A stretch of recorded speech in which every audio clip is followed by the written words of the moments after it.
So until you understand that, it can't be like, okay, I'm a filmmaker, how do I get my stuff made? And everybody's just waiting in line for somebody to say, okay, green light. Nobody's coming to save you. That's true. Nobody's, you don't put your destiny in anybody's hand. That's true. And I don't believe in that.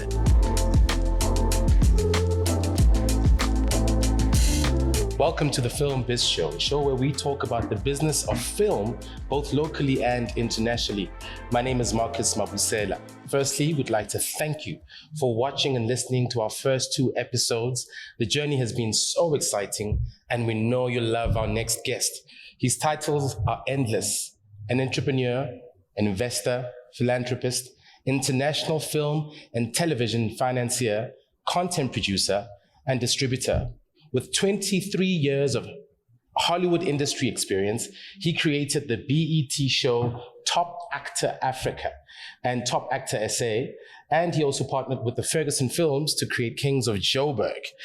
A friend, a personal mentor, ladies and gentlemen, please help me welcome Samad Smangaliso Davis. Cheers, brother. Cheers, How you doing, man? Good, Thank you so much. Thank you so much for showing up, man. Absolutely, for you. Of course. Man. I'm proud of you. Yeah, Very man. proud of you. Thank you, brother. Very proud Thank of you. Thank you. You know, we met by total coincidence at the airport, and I was like, man, Samad, I got a show. I need you to be on. And as always, you always show up. And that's really, really something very unique and special about you. Yeah, man. Welcome to the Film Biz Show. Boom. Yes, Thank you. Thank you for having me. Yeah. But I mean, I'm sure a lot of our viewers don't know who the man is, and we've got a lot to go into. But if you can just give us just a touch, just an idea of what you do and what brings you here in Joburg at the moment. Yeah. I'm a serial entrepreneur. Yes, sir. And I think within that, there's so many things under that umbrella. But naturally, I'm a deal maker. I'm a playmaker, a deal maker, not a filmmaker. Yeah. So what's the difference between the two? I think a filmmaker's purely focused on creative. Yeah. And as your show is called Show Business, right? Yeah, Show film biz. business, yeah. So as an entrepreneur, I focus more so on the business. And when you focus on the business, then you try to figure out how to place your creativity and monetize it into the business versus just being creative and getting into a business you know nothing about. Yeah. You see? Yeah, it makes sense. I believe that most filmmakers, man, there's no disrespect to the term. It's just that over the years, going from one film festival to another, from one country to another, and you realize the same conversations are happening. You can go to London, the same conversations are happening. Paris, same conversations are happening. Anywhere in the US, independent filmmakers, same conversation happening. Come to Africa, same conversations. And that conversation, well, how do I do this? And how do I raise money? And how do I made this film and now what? And you see, so as an investor myself, I think from that standpoint, if you raise money to do a film project and you're not concerned about how you're gonna convert that project into money, then all you're doing is burning investors. That's true. And anybody with money is a small pool, right? So investors talk to other investors. So if you burn an investor for $1 million and you're just happy to go to, your film got put in Cannes or Sundance or the Durban Film Festival, whatever it might be. But in the end, the film didn't sell. It didn't hit theaters. It didn't hit a streaming platform, didn't buy it for more than you made it for. Then what did you do? But most filmmakers don't care about that. They want to be able to tell the next person, I made this film, and it's and the biggest reward is that it got selected in a film festival. And so I've seen that time and time again, and it makes it difficult for the next person who's trying to raise money, because what the conversation would be, oh yeah, it sounds good, but I had a buddy or a friend of mine who invested into some project, you might have heard of it, or maybe you didn't, and they lost all their money. And so it's not a viable vehicle to invest in. So until we understand that, then it's not going to be a good day in the office for the next content creator. So I like to use the word content creator or content producer, because as a producer, you have a fiduciary responsibility. Fiduciary responsibility to that money. You understand? Yes, sir. It's important that you manage that money and you think about from the development process, meaning when you're developing these scripts, is this commercially viable? Would people want to go on this journey, on whether it's a movie or a series? Then who am I placing in it? What actors, what type of actors am I placing in it? Am I casting the right people for it? Am I getting the right cinematographer? Am I getting the right directors? Am I getting the right everything, right? I think that's very, very important. And I just think we're losing our way in terms of understanding that this is a business, and understanding how the creativity must tie into that, all the way to the point where somebody's watching it. Because the marketing starts in the development, in my mind. So I just think as a content producer, the fiduciary responsibility is to think about all of these different things and how in the end, this is going to be commercialized. Yeah. But now you get traditional filmmakers, especially in the current climate, who feel as if everything now has become so binary, either 1 or 0. Everything it boils down to algorithms. And there's certain stories that need to be told that can transform humanity's way of thinking. I'll give you an example. So last night, I went and watched, there's a wonderful film called The Sound of Freedom. The Sound of Freedom. Yeah, it's a new film, and it's on what platform? It's on it's in theaters. Oh. So we went to the cinema and watched it, but it's an independent film, and the film was it focuses on pedophilia and the international human trafficking ring, that's out there.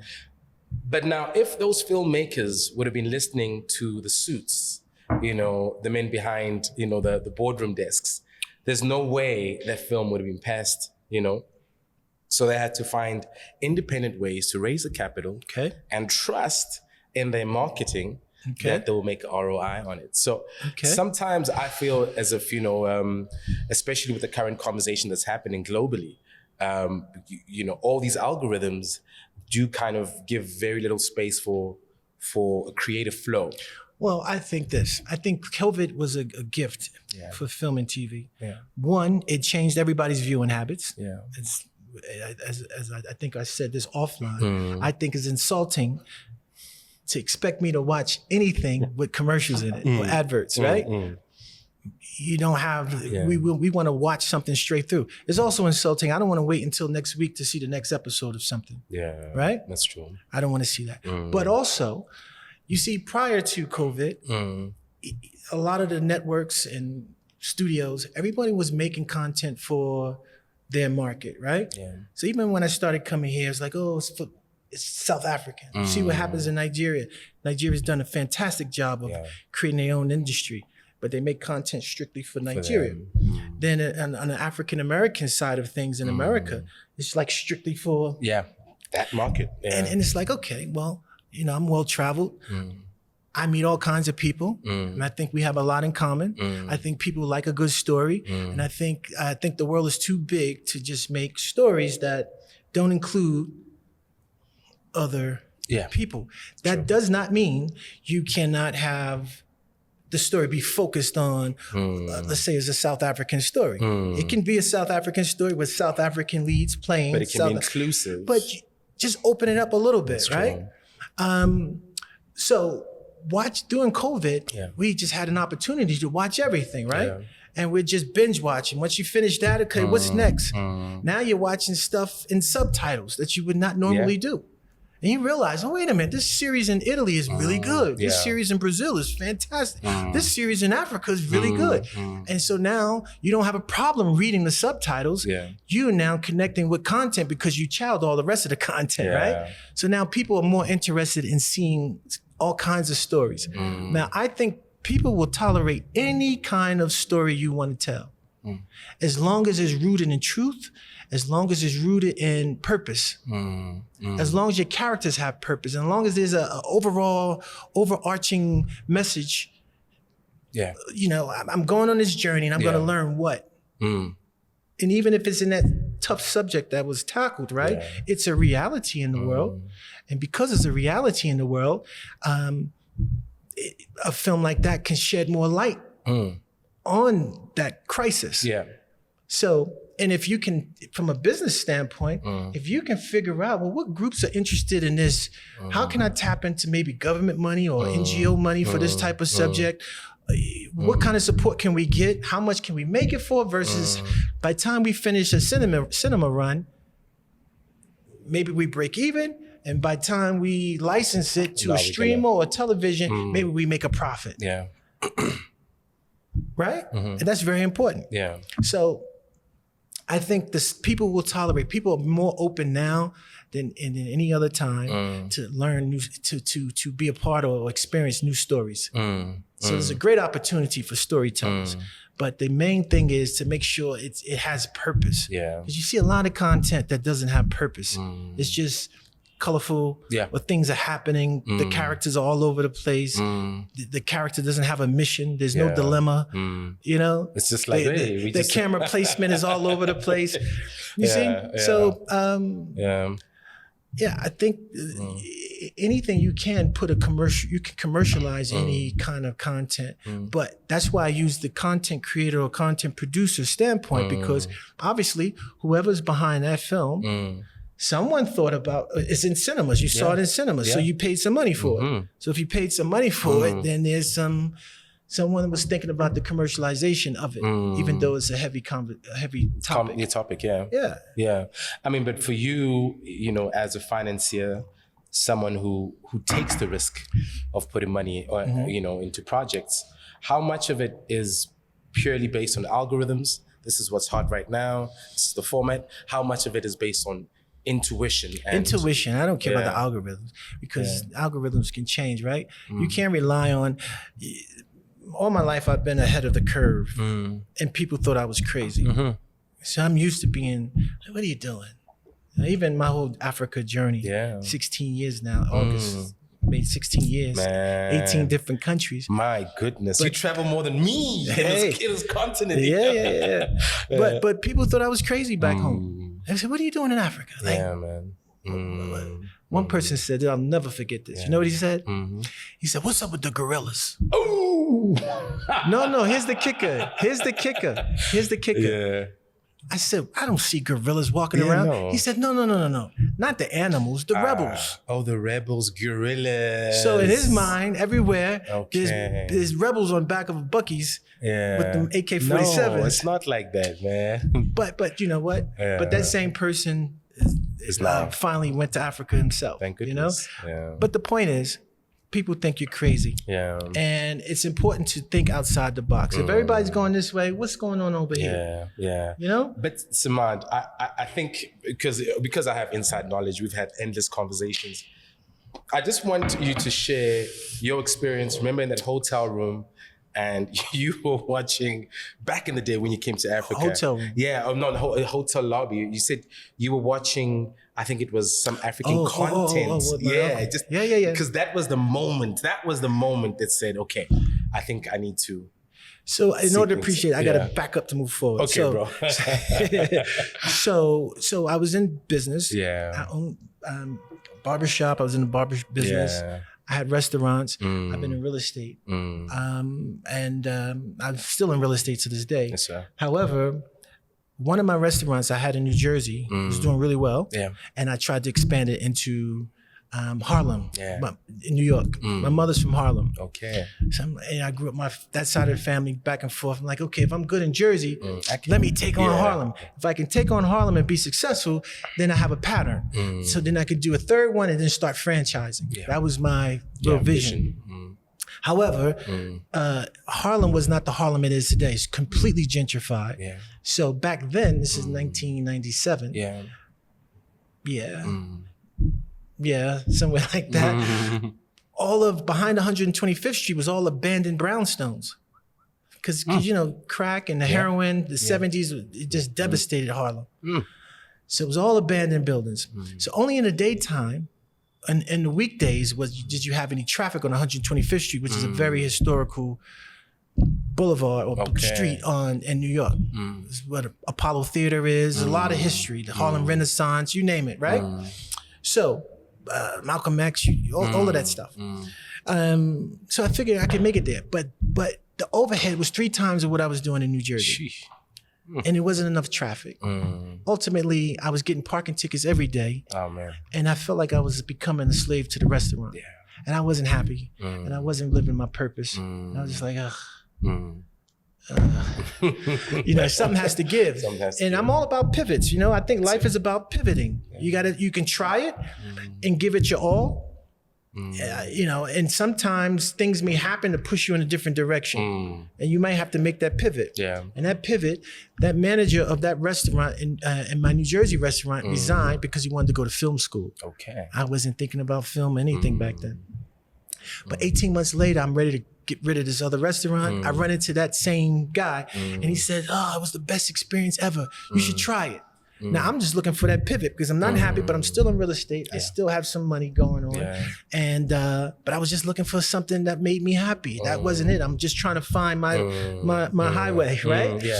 But back then there was no smartphones. You're not going to get on the phone and just look up something right there. I had to go home, call these people. They told me to come in. I went in as a film, video, and arts in New York City. I go the next day. I'm the only black kid. And I was just like, wow, they showed me everything. I said, I want to learn this. Now, I've always been creative, but I had no proximity to the arts in that way. I'm from Newark. I'm from the hood. No one ever made a movie. No one ever made a TV show. Were you a rapper? No, okay. no.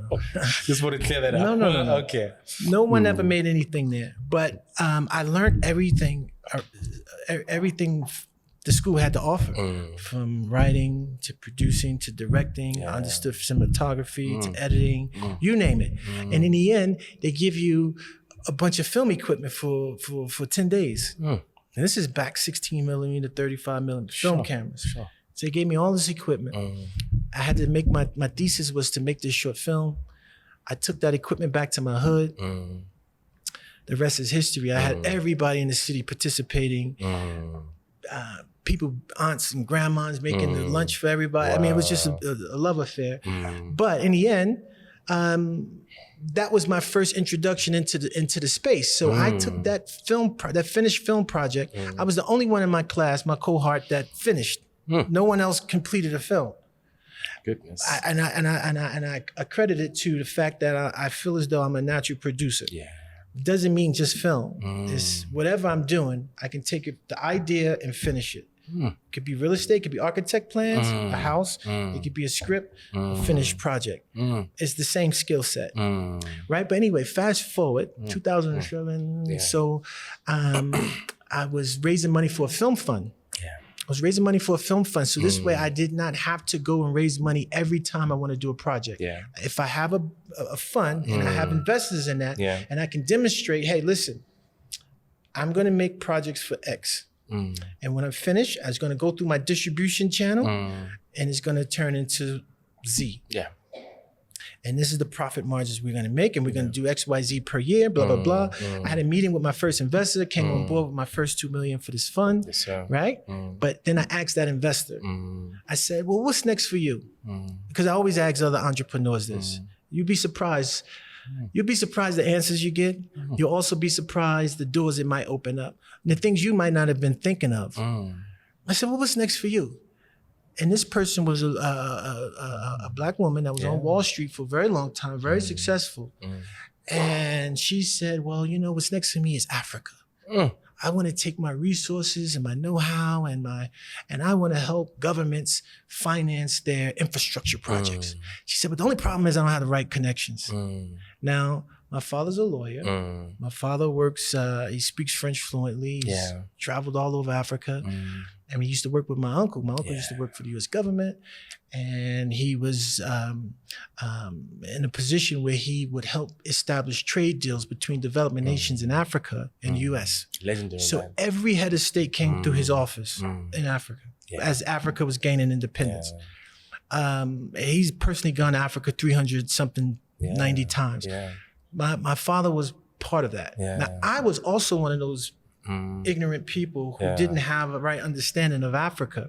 My father would always say, we should do this. Or we should. He said, if you go to Congo, you would think it's a parade. It's not a parade. It's people walking because there's no buses. We should put some buses there. I said, that's the craziest thing I ever heard. Who's going to watch the buses? Who's going to, what if the bus breaks down? Who's going to watch the money? I just thought it was ridiculous. Fast forward. But when she said that to me, she said, but I don't have the right connections. And that night, this was a Monday in New York City. That night I called my father. I said, I had the most interest in me. He said, well, you need to call your uncle. Because there's nobody living right now on earth that has more connections in Africa. True. Not even the president of any African country. So I think I guess need to know who your uncle is. Okay. And so I called him the next morning. And his hardest job was figuring out what day of the week it was because he built a house in Florida on 10 acres and every day was sunny. So he was just chilling. So he's not moved by money or anything. He was just like, oh, okay, well, we'll figure it out. Let me know and I'll hear it out. I then sent her his profile. She says, oh my God, can you come into the office? So Tuesday, now Wednesday, I'm in the office. Wednesday, I get them on a conference call. Friday, we all in Sarasota, Florida. Boom. Right? So that we all in Sarasota, Florida. Friday, we don't talk about any business. Saturday, we don't talk about business. Sunday, we get into it. And he said, imagine a garden. Imagine you have no food, you don't know where to eat. And then imagine you plopped into a garden with everything you can think of. He's saying Africa, right? What do you want to do in Africa? Was the question. And based on what you want to do in Africa is where we would go. And that Sunday, it was decided that we will form a company and we'll be equal partners. And they said, we know you want to do your film thing. We know. And that's still good. I'm still on board. Everything is good. But we need you. She would do the financing. My father would do the legal. My uncle would open up the doors. But I'm the youngest and I can see the plays, they said. So we need you. You'll be equal partner. What do you want to do? What do you want to do? And I said, well, I can always come back and do film. I like business. I want to keep, I'm still trying to find that lane that feels right for me, that I'm supposed to be on my pathway. So I said, I can always come back to film and TV. So I got out of the film and TV for like 3-4 years. And now we're in Ghana. By the way, 2 weeks later, I'm in 6 countries in Africa. Just moving. 2 weeks later, 6 countries in Africa hosted by the heads of state of each country. It changed my work, my life. Senegal, Cote d'Ivoire, Liberia, Ghana, Benin, Nigeria. One trip, 45 days. I mean, VIP protocol, police escorts. I'm like, what's happening? I'm this kid from Jersey. What's happening here? I find myself in the rooms with presidents, vice presidents, kings, and this and that. And I'm hearing how things work and what's needed and how things could be done. I'm like, wait a minute. This is crazy in a good way.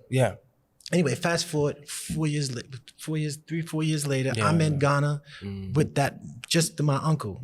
We're being hosted for few things there. And I was in the lobby waiting to get picked up. And there was a TV like here on and it was these music videos being played. And they were the worst videos you ever seen in your life. It was like from the 70s almost, the 80s, right? And I made a comment. I said, that is bad. And my uncle said, well, do something about it. That's it, man. He said, that's your background too, right? I said, yeah. He said, you hear enough. You're bouncing back and forth now. He said, I'm sure your brothers and sisters in Africa would love to work with you. You can collaborate and skill up and be value added, he said. I was like, and he said, you're here enough. I was like, And that was the spark that said, okay, maybe I can do this other stuff and still work on them and get into the industry, and which I did. So I started off by doing music videos, the artists there, all the companies will promote everything based on the artists, music artists. So I said, okay. And we've done, back home, we did videos for all the big artists. So I said, okay, I'll get in with 1 or 2 of the artists. And it was this big artist at the time. I brought my crew from the U.S., my little Navy SEAL team, and we rented a house and we set up shop, right? And then this big artist who was supposed to come, we had planned this whole music video for him. He comes with his entourage to the house. He's supposed to bring his deposit. We're supposed to shoot, this is like a Friday. Yeah. We're supposed to shoot his video Saturday. Yeah. The guy comes to the house with all his entourage, right? He doesn't have the money. So we're just plucking our fingers. We're supposed to shoot a video the next day. We already, I done booked flights for my crew. I'm burning money. Anyway, the next morning, one of the guys that was in his entourage knocks on the door. He says, listen, I know this is weird. They don't even know I'm an artist too. And he said, I don't have a lot of money, but I got something. Yeah. And I would love, and then we played his song and I was like, yo, this is dope. Yeah. First of all, he was a Liberian, half Liberian, half Ghanaian. Okay. He was orphaned. He was raised in South Africa by a Afrikaans lady who lived on a farm. So he had this eclectic accent. Yeah. Liberian, Ghanaian, South African, African. and he was a black cowboy. Sure. He played the guitar, he wore cowboy hats, but he's in Ghana. It was the weirdest thing. But he made this song, was a hit. Wow. I knew it was a hit. Yeah. And we made this video. That video went viral, blew up, Boom. ended up winning all these awards. Yeah. And we ended up doing videos for everybody. Sure. So the videos you see in Ghana, Nigeria, is largely due to what we did in that region in terms of being value added and just upping the quality of it. And we won a ton of awards, but that led me into being able to talk to sponsors and brands and banks and to get them as sponsors on television shows that I wanted to do. That's it. Which was like the first rendition of Top Actor I did in West Africa in the US. And then I brought it here to South Africa. I did Top Actor South Africa. And then I did Top Actor Africa. Yeah. But that model of dealing with sponsors to help finance content that we still own. As an entrepreneur, you want to own that IP. Yeah. You want to think about IP because IP is one of those things that is going to pay you 10 years down the line, 50 years down the line. It's still something that can continue to pay you. That's true. So, and I think that's really important. And I think if you look what's happening now in the current climate in Hollywood, people are freaking out because the industry has changed. It's shifted. You know, the way people relied on royalties is now is in jeopardy. It's not the same anymore. The theaters are no longer, the studios are no longer putting out different types of films. They want to rely on their tentpole films, right? The Marvel stuff, the stuff that they know they can get people in those seats. So not taking as much chances with normal films in the cinema, right? And if you make a film for $10 million, $50 million, you have to double that for the P&A just to do a theater run. So that means you have to now, the theater run, the studio split the money from the theaters with the cinema. So, well, if it's, let's use a local brand here, just imagine. The cinema chain gets 50%. Yeah. The studio gets 50%. So if you made a movie for 50 million and you put another 50 million in and the movie does 30 million in the box office, if it does 100 million in the box office, you're still in the hole. You see? So there's a lot that needs to happen to make that profitable. So that's why the studios rely on the stuff that they know. Okay, Fast and Furious 18. They know people are gonna come see it, right? Yeah. So they can run their numbers. But regular films, that's a problem now. So now we're in a streaming age, right? But meanwhile, the streamers were just doing their thing quietly. Come give us your content, do your theaters, do your TV, give us right? And then it moved into them producing their own original content. But Hollywood was not really focused on them. Now that things are crumbling, the old guard, the traditional way of business being conducted is falling apart. And everyone's now looking, hey, wait a minute. And I feel for the whole situation. I'm on the side of hiring, right? I'm hiring. So I'm always in the negotiation side with Yeah. talent and agents and Yeah. stuff. But they also need to know on the producer side, we can't also rely on the residuals either. So it hurts across the board. But at the same time, we have to figure out other ways to make the business still make some sense. But however, the streaming platforms were not created to create it. Their business model is not, it doesn't revolve around residuals. So it's almost like the post office, Yeah.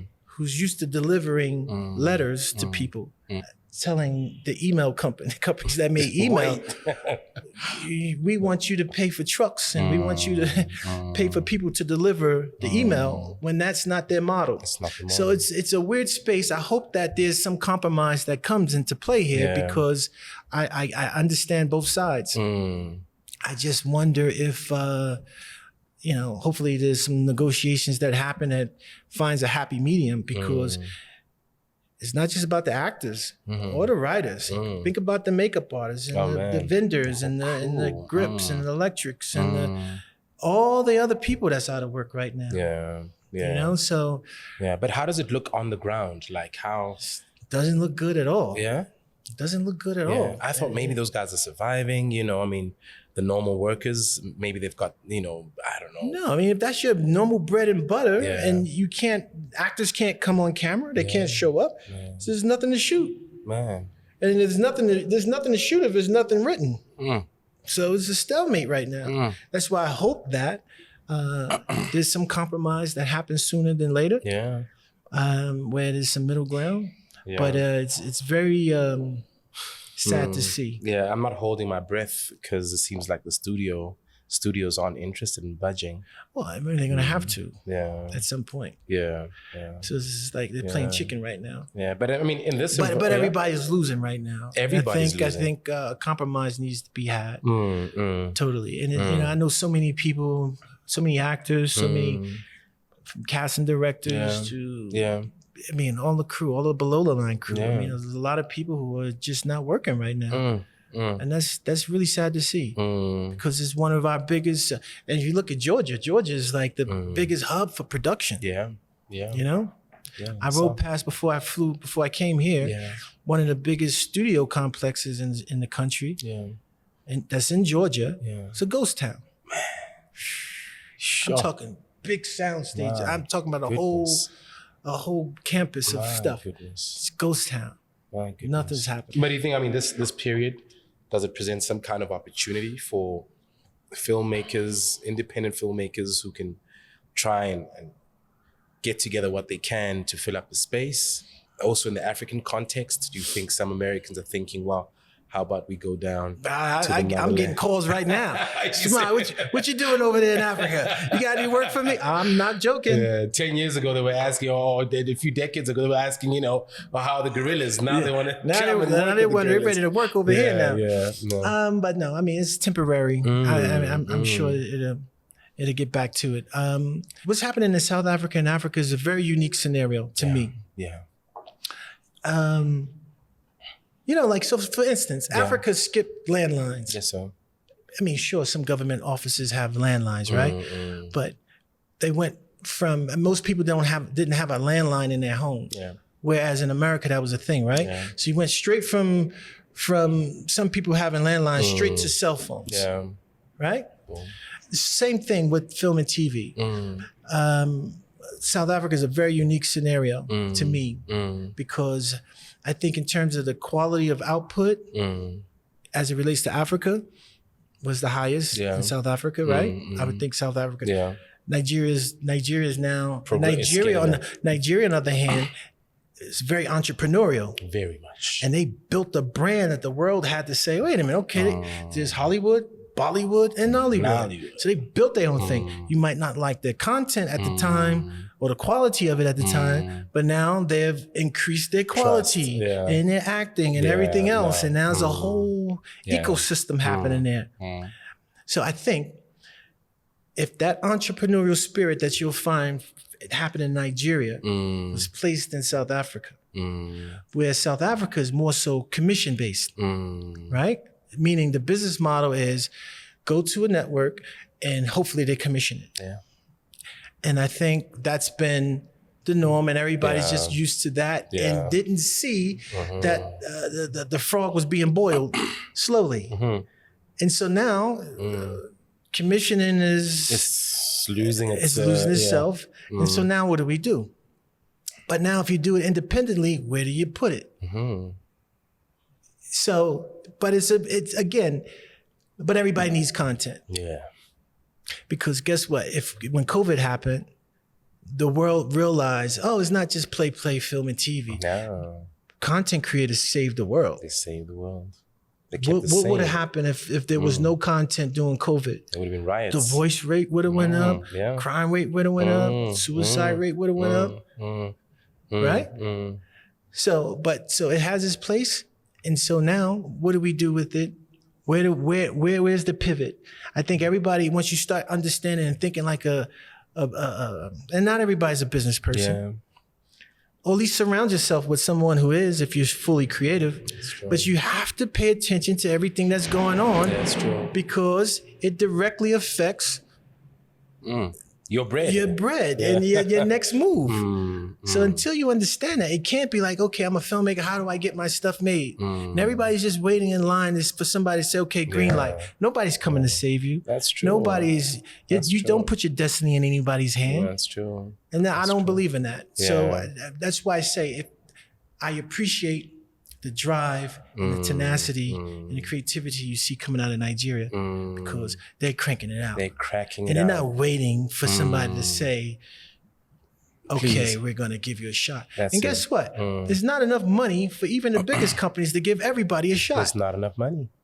I saw this at the Durban Film Market. I mean, there was some panel discussions. We had the biggest names, the broadcasters were having their own personal sessions. And in those sessions, it was so packed. I couldn't even go in. It was so packed. And the one thing that always says, guys, the lines are long. We have all your scripts, but unfortunately, we can't help you all. I'm summarizing it, but that's the you truth. can't. It's true. And they're like, there's the distributors. Go to them.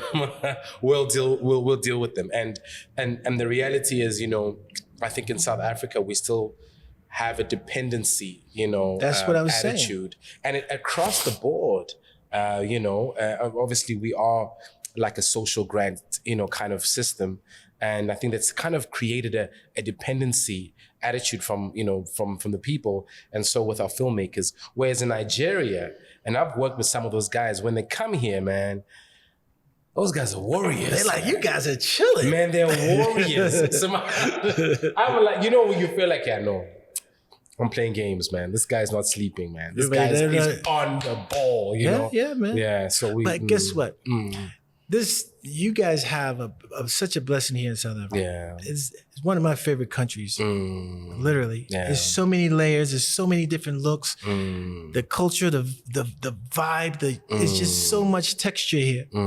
It's so much style here. There's so many stories to tell. sir. So you don't lack any of that stuff. It's just a shift in mindset and a shift in approach. Yes, sir. But you have everything here. The talent is here behind the scenes. You got some phenomenal actors Man. here. You got phenomenal crew here. You can get access to all the gear that you need here. You got great writers here. You got everything you need here.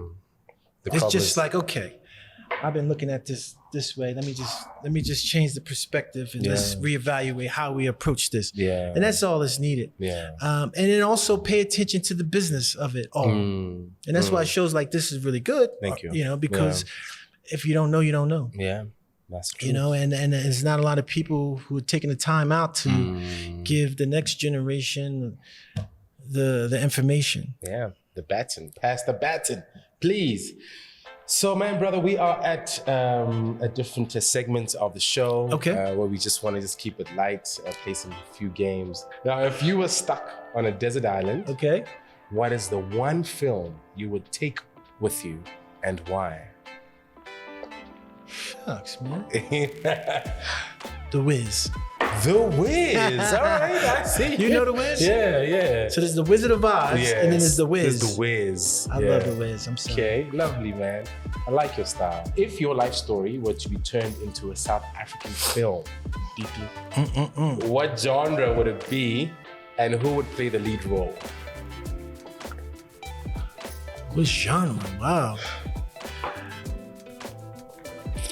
Be a little gangster. A little, definitely aspirational. My man. Yeah.